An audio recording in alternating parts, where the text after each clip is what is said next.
Just want you by myself. I've been tossing, turning, staying up all night long. Just want you by myself. I've been tossing, turning, staying up all night long. Just want you by myself. I've been tossing, turning, staying up all night long. Tell me, baby, what's the problem? 'Cause I could try to figure it out. Oh no, oh no. Tell me, baby, what's the problem? I'm only picking up what you're putting down. You'll be tripping, I don't know what about. So what's the problem right now? Okay. I've been tossing, turning. Chapter 17:000 Shaking off the suds that clung to her hands. His hands. Harry scowled. He really needed to sort this whole gender thing out. It was getting confusing, and he'd noticed that he had even begun to think of himself as female, as evidenced by his mental avatar and by the fact that he often slipped and referred to himself in female terms. That was the problem. He wasn't a girl, just stuck in the body of one. He really needed to get this sorted. He smiled over his shoulder down at the 12-year-old Naruto. Do you have training today? He asked as the smaller blonde, tongue sticking out in concentration, tied the end of his new braid off. Stepping back and grinning at the now thick braid he'd gathered all of his Nichin's pretty hair into, Naruto nodded. Nope. Kakashi-sensei decided that we had the next 3 days off cause of what happened with Scarface and Bandage Freak, he explained excitedly. Meaning that after those 3 days, Naruto and his teammates would be back on the active mission roster. Well, if I've got you all to myself for the next 3 days, you can give me the guided tour then, Harry decided, drying his hands on the overlarge sleeping yukata he was currently wearing. Go and get dressed and then we'll go out. Just remember, I still need to drop by the hospital for my medical exam. Maybe you can drop in and visit your friends? Sakura-san mentioned that you hadn't visited Roxanne yet, he pointed out. I'll definitely visit today, Naruto promised loudly. Harry nodded and ruffled his hair. You're a good kid, Naruto. I know you will, he told the smaller blonde as he passed to go and get dressed for the day. Before he got very far though, the blonde boy had latched onto his hand and was peering up at him a little anxiously. Would you come with me, to see Bushy Brows? I want him to meet you, the boy pleaded, big blue eyes staring up at her. He wanted Bushy Brows to meet his Nichin. He trusted and respected Bushy Brows for protecting Sakura-chan, even though he didn't have to. Bushy Brows was strong too. He kicked Sasuke's ass and gave Gaara a beat down in the Chuunin exams. Out of almost everyone, he trusted Bushy Brows to jump in and protect Nichin if ever he weren't there to protect her himself. Not that she couldn't protect herself, but everyone needed backup and she couldn't even use normal chakra. Plus, she wasn't a ninja and she didn't know how ninja stuff worked. She ruffled his hair. Course. Just let me get my shots first and then we'll drop by and visit. Naruto grinned before darting over to his cupboards. Harry smiled slightly as he unrolled his storage scroll. Naruto's apartment was a tiny thing and typically Japanese. It was pretty much a one-room affair. The front door was the dividing line with the kitchen against the wall to his left as he stepped in, and Naruto's bedroom on the right. 2 doors on the right led into a cramped bathroom with a toilet and sink crammed inside, and a simple shower cubicle, barely big enough to stand up in. You certainly couldn't sit or bend down properly inside without some impressive flexibility and gymnastics. However, it was perfectly large enough for a 12-year-old boy, possessing a tiny little shelf with a bar of soap and a scrubbing brush. The water was ice cold. Apparently the boiler for the flat was broken and the landlord couldn't afford to have it fixed. Harry didn't say anything but added getting a new place to live on his mental to-do list. Aside from the kitchen against the left wall, the round wooden table and the large green fridge, there wasn't much in the small flat.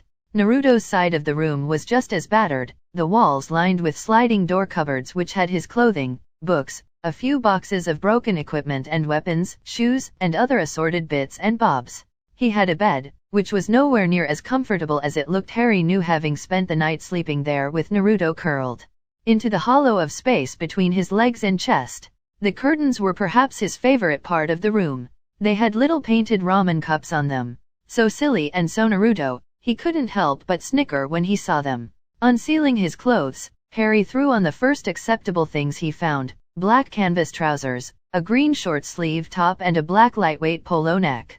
He would probably bake in it, but exposing skin had never been a comfortable thing for him. England was just too cold for 70% of the time, and the remaining 30 was spent during the summer either being rained on, or cause for sunburn if he didn't cover up. England was a bit of a bitch like that. People didn't get tans from the sun there. It was burns or nothing. Konoha, on the other hand, had that nice midway that seemed mildly tropical, without causing skin cancer. Leaving the little flat, Harry grabbed his red yukata and slung it on. Childish it may have been, but he did feel a little more comfortable with the almost robe as it swished around his ankles.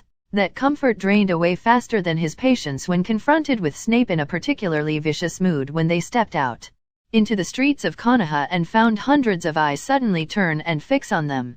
Their expressions a mixture that was hard to read: male, female, young, old, it didn't matter. They all just looked, watched. Some were angry, some were confused. Harry's hand immediately shot out and gripped Naruto's shoulder as he glared at the collective people who had stopped. He didn't like this. Too many people. All of them watching, waiting. It felt like a scene from one of Dudley's horror movies where the main characters are suddenly confronted with a wall of ravenous monsters/zombies/demons/aliens, just waiting for the first signal to attack. The first attempts to bolt from their prey before they sprung. Naruto swelled, drawing air in, fully prepared to shout those bastards down and away. But then Nichan began to push him. He stumbled, all the air in his chest whooshing out a little in surprise as he craned his head around to stare at her. She was tense, her eyes were narrowed, but they were fixed ahead, not on any of the people around them. Just keep walking. Pay them no mind, she hissed quietly. Her hand was painfully tied on his shoulder. Naruto's stomach flipped. She was scared.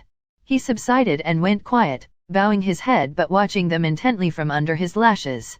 He supposed he could understand a little. So many people watching, staring, and she didn't know what they were thinking or what they wanted, and he knew she wasn't worried for herself. She was scared for him. She was trying to get him somewhere safe, somewhere far away from them, but why she was doing it slowly, why she wasn't freaking out or running, or even doing that popping thing she did before to get them to the roof of the hospital, he didn't know. But it didn't matter what happened. If anyone ever raised a finger to her, he would destroy them before they got within 3 feet, even if he had to sell his soul to Kyuubi to do it. Getting stared at wasn't new for Harry. But this manner of staring, though, this was new. This wasn't adoring. This wasn't judging. This wasn't hostile. This was confused. This was still trying to make up its mind about how to feel. This was the edge of a knife. A crystal ball on a seesaw. A tightrope with a blind clown. This had the potential to turn ugly. All it took was one wrong step. One careless comment, look, sneer, smile. Until she knew what this was all about, he had to keep Naruto safe. Keep him under control and quiet. His stomach was in knots, his palms were sweaty, and he was fairly sure Naruto's shoulder was going to be bruised with how hard Harry had been gripping it during their walk to the hospital. The reactions of the nurses was equally unsettling as they recoiled and all hurried to try and find something to do, more than a few glancing at the pair guiltily, confused, anxious, hesitant, and even a few with naked hostility and hatred. The receptionist looked like she would have rather been anywhere else but right in front of them as Harry approached her. How can I help you?" she stuttered a touch, her eyes flicking between the two and the wall behind them, unable to continue looking at them and becoming increasingly anxious and flustered. Harry felt his shoulders beginning to ache with how tense he was. "Yes. Namikaze Hari here for immunization shots and a full physical. Also, could you tell us which room Rockley is in and when his visiting hours end?" he requested, fighting to keep his tone level even as he was hyper-aware of the nurses peeking at them from behind the corners. At least, until Naruto turned around and glared at them, sending the older women scattering with squeaks and gasps. "Why yes. Room 3, with Kita-sensei. As for Roxanne, room 311. Visiting hours end at 8 o'clock, start at 11 in the morning, the nurse explained, busying herself with papers so she wouldn't have to look the girl in the eye. Harumi wanted to cry. She had been one of the many ignorant who had believed the demon had taken the face of their beloved Hokage to spite them. Whenever she had been forced to deal with him, she had assigned drugs and treatments just a little off from what he should have received. Treatments that on a healthy individual, which he always was thanks to the demon, would have caused severe problems. Mutations, severe illness, addiction, disease, immunity crash, organ failure, just to name a few. And none of it had worked, none of it had caused the boy damage, thankfully. It was because of Harumi prescribing the correct treatments, if a little tweaked, for why Naruto was brought in, that no one knew of his advanced regeneration. She couldn't look the boy in the eye. Not now. Not having the truth thrust under her nose. Not after hearing that he was Minato's son. Harumi had attended the academy with him. He had always been nice. The nicest, most down-to-earth boy in their class. He was her first crush. It was hard not to like him. His sunshine-colored hair was so cute and he had dimples when he smiled. He helped her with her kunao throwing before her genin exams and she dissolved into a giggling pile of goo afterwards, much to Uzumaki Kushina's loud and embarrassing disgust. Harumi had always hated the tomato-faced girl for that. She was a foreigner who was so scornful of everything even though she was bottom of the class, bragged about how she was going to be Hokage because she thought she was better than them. She was nothing special. Just a loud-mouthed idiot with the strength of a gorilla and none of the grace, elegance, culture, or refinement that a proper kunoichi should have had. And then Kumo abducted her and Harumi thought her insides were going to turn to ice when all those lessons about Kekkai Genkai theft slammed into her mind. When she learned why Uzumaki Kushina was so important, her special chakra nature and the Uzumaki Fuinjutsu skills, how she was bottom of the class because her chakra capacity was so outrageously huge she couldn't sit still for bookwork, couldn't suppress or control her output to do the basic academy sets. She had been the one who went sprinting through the village looking for Minato when she heard some jounin talking about the crimson-haired girl's abduction. She had run so hard her leg muscles tore when she finally staggered to a stop in front of him, sobbing and somehow managing to explain everything to him. Heedless to Jiraiya-sama's frantic hand motions to stop talking. She didn't even see him move. Just that Minato's eyes turned cold and sharp, like icy mirrors, when she told him about Kushina and described the Kumonin, and then he was gone. Those same icy mirrors now boring into her forehead from a face so familiar it hurt and eyes belonging to a woman she hated as much as she loved. Because Kushina had that effect on you. You loved her, but you wanted to throttle her at the same time. And Harumi had been jealous. So jealous. Because Minato was never happier than when he stood with Kushina, than when she turned to him with her green eyes so bright and alive and mischievous. Thank you, Naruto, stop glaring at the nurses, the girl scolded. Harumi watched from beneath her eyelashes as the girl pulled her brother away, her hand firmly, protectively, on his shoulder, the lines of her body tense and hard. And the medic nin could only watch as the two laughed before placing her elbows on the desk and hiding her face in her hands and sobbing. How could she have? Not even Rurika-chan could cheer her up and Harumi had to go home.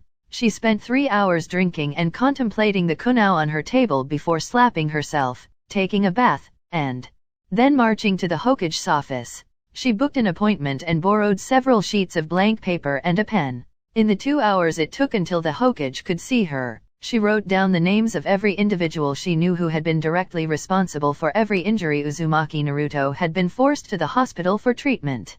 Every doctor and nurse who abused their positions in regards to the boy. And all those doctors and nurses who did not.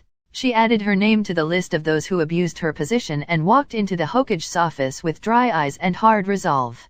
When the time came and she walked into the afterlife, she refused to be unable to look Uzumaki Kushina in the eye. 000 The shots were a simple affair. Unlike the nurses, Kita-sensei was perfectly professional. Harry had to strip out of his yukata and polo neck, at which point he explained how they would be giving him 8 shots for various ailments. They were dead viruses so at most he would feel mild cold-like symptoms. Sore throat, stuffy nose, maybe a mild headache. If anything unusual happened, such as fevers, chills, odd rashes, bad headaches, musculature pain, anything at all, he was to immediately return to the hospital for a checkup. After that came the physical. Some basic physical tests, how long he could hold his breath, flexibility, reflexes, eyesight, hearing, smell, chakra sense. A large number of little tests to figure out his limits, where he excelled and failed. An IQ test along with a few other things, a few more blood samples were taken and even a chakra sample was taken, though how that worked he really didn't have any idea. But it involved an odd machine siphoning off a chunk of his chakra and beginning some kind of odd compressing process. A marble of shifting gold and white energy was the result, and Harry couldn't help the raising of his eyebrows. And then he spotted other colors, hidden, glazed under gold and white as he peered in closer. That was definitely green. There was blue. Before he could get a more in-depth look, Kita-sensei was already sealing it away into his sample box, ready to be taken to Tsunade and Shizune for an official S-rank examination. Once they had finished, the biological samples would be destroyed and his chakra sample returned. We can't really destroy them without causing some massive chakra backlash to the area. They have to be smothered with a chakra nature that is completely opposite and more powerful to avoid it. So once we've finished, you'll just get it back and we'll teach you how to reintegrate it into your chakra system, Kito explained as he zipped the bag up. Harry nodded. Are these things common? He asked, thinking back to the necklace that Tsunade gave Naruto. And judging by the way the 12-year-old's hand was hovering over his throat where the shard of the Shodae's crystal Lizard chakra was resting, he was too. Kito shook his head. No. The technology is rare. Konoha is the only hospital I'm aware of that possesses it, and while there is a process of doing it yourself, the amount of chakra necessary is huge. Without the use of the machine, the Shodae is the only recorded ninja to have managed to solidify his chakra into a crystal lizard form. Tsunade-sama possesses it even now, after his death. Which just goes to show how much power is in there if his life force lingers even now after death. Harry hummed. So, this is an unexplored technology? No one knows about it, he asked thoughtfully, eyeing the machine. He ignored the way Kito went tense and wary. Yes. Harry hummed. How many people have these stones? A rough handful. Mostly Jounin and Umbu, who have just returned from long-term assignments. Why the questions? Harry shook his head. Because it occurs to me that they could be quite the trump card, he admitted, only to blink at Kito shook his head, relaxing with patient understanding and amusement. No, they're actually quite the handicap, he explained gently as he sat down. Which is why we only let the highest rank individuals have them, and even then not for long. A lot can be learned from a ninja's body, even their urine or faces. Imagine how much someone could learn with a sample of your chakra. Your chakra is everything. It's your thoughts, your body, your jutsus, even your personality. Having someone steal one of these is a huge problem for village security. With it, they can learn your techniques, your training regime, your background, and emotional responses to it, whether or not you had a happy childhood, even what kind of drugs you took during medical procedures or while at the academy. That's why they're only taken in terms of village security. The results of the exam are recorded and the crystals returned to be reabsorbed. You have to apply a special dispensation from the Hokage to keep them in crystal form. And it's almost always no. When Jounin or Umbu return from long-term or high-risk missions, they have new chakra samples taken and compared to their pre-existing results. It's one of the village fail-safes against moles. Fuinjutsu and Genjutsu cause discrepancies in the chakra pathways, so it always shows up on the exams. Same with strangers attempting to pass themselves off as certain shinobi, Kita-sensei bragged with a toothy grin of amusement. We've caught more than a few moles and spies this way. Right now, this is just for the records. The blood tests confirm who you are, and if Tsunade-sama and the council are in agreement, then you're a member of the citizenry. Your position as the Yondame's daughter and sister of the Jinhyuriki, not to mention cousin of the current Hokage, means that you have a high political pull within the village and thus are a target of infiltration and extraction. Meaning we need to keep a record of your chakra sample should anything happen. We need a point of comparison. Harry nodded. I understand. One more question though. He trailed off, unsure of how to word it. This was really something he would have felt more comfortable confronting Tsunade with, as she was not only in the know, but also just a more easy-to-handle person for Harry. But she was likely entirely too busy with running the village, the fallout from the elders, and directing torture and interrogation in dealing with the Rogambu unit route to give Harry the time of day. Are there any procedures or techniques for, well, to be blunt, sex changes? Male to female to male, he asked. Kita-sensei's face more than said enough. 000 Harry refrained from swearing as Naruto enthusiastically led him to Rock Lee's room. Konoha had never heard, nor considered, the possibility of changing one's original gender. They had illusionary techniques that gave the impression of a change in gender that was considered enough to get the job done, and the development stopped there. And Harry couldn't really explain why he asked, or what he would have done with the information because, well, from what he could tell, the idea of perverts, gender swap, homosexuality, and other such things were a sore point here. A little frowned on, but not hated to the degree it was back home. Either way, Harry couldn't screw himself or Naruto over this. So he dropped the questions, laughed off Kita's curiosity as just an idle question that had been bugging him a while after seeing Ninja using henge and not knowing what it was at the time. He thought he'd bullshitted it pretty well. But it looked like the reminder of his true gender and origins had upset Naruto a little, because he was quiet and subdued when they left the room.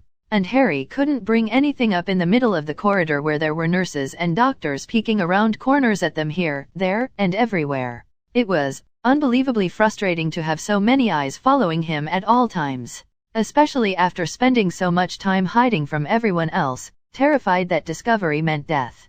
Hey, Bushi Broha, Naruto exclaimed and trailed off, blinking at the empty room. Wonder where he is, the blonde muttered.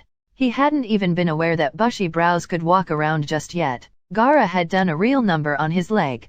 Harry peered around the rather empty and somewhat sad-looking room. No get-well cards, or even flowers. Nothing. He felt a little squeeze. Even when he'd been in overnight at the hospital wing, someone had always snuck him something, even if it was just a torn scrap of parchment, either wishing him well or telling him to hurry his ass up and get back on the Quidditch pitch. A chocolate frog smuggled into his blankets, and the ever-famous toilet seat from the Weasley twins, which he was reminded of whenever he visited the hospital wing. They would ask which bathroom he wanted the next one from, but never really followed through. The house elves had placed permanent sticking charms on the hinges, which was just a challenge to them, really. Well, to George now. He shook the muddling thoughts away and turned his attention back to the depressingly empty room. We can come back later, Naruto. And bring some get-well goodies as well, he suggested, wrapping an arm around the smaller boy's shoulder. Yeah, we can get him some Ichiraku ramen, he enthused. Harry decided not to tell him that the hospital staff were unlikely to allow it. Patient diets were calibrated carefully so as it wouldn't put stress on their body's systems, or interfere with the medication. The reactions of the general public were a little more toned down when they left the hospital a second time. People weren't being overt in their staring, and whenever Harry caught their eye they turned away quickly enough with a flush of embarrassment or guilt. Some of the hostility had died down, but it was still there, simmering beneath the surface. When they reached the marketplace, one old woman actually marched over, stood squarely in front of them, looking the two of them up and down.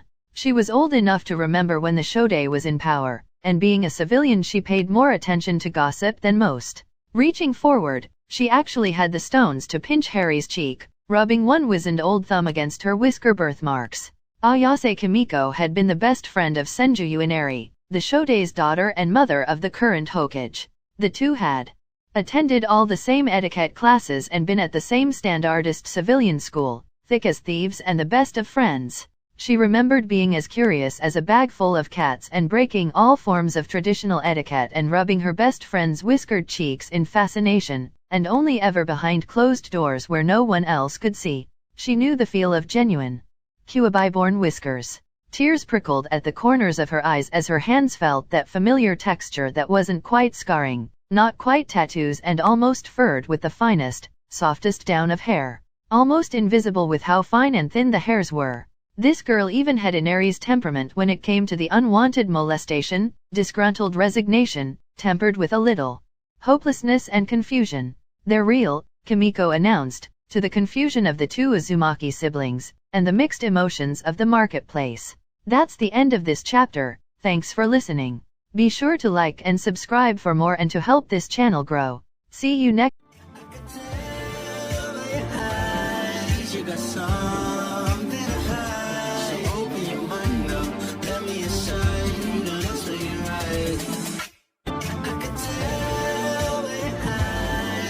Something to hide, so open your mind up, let me inside, let's make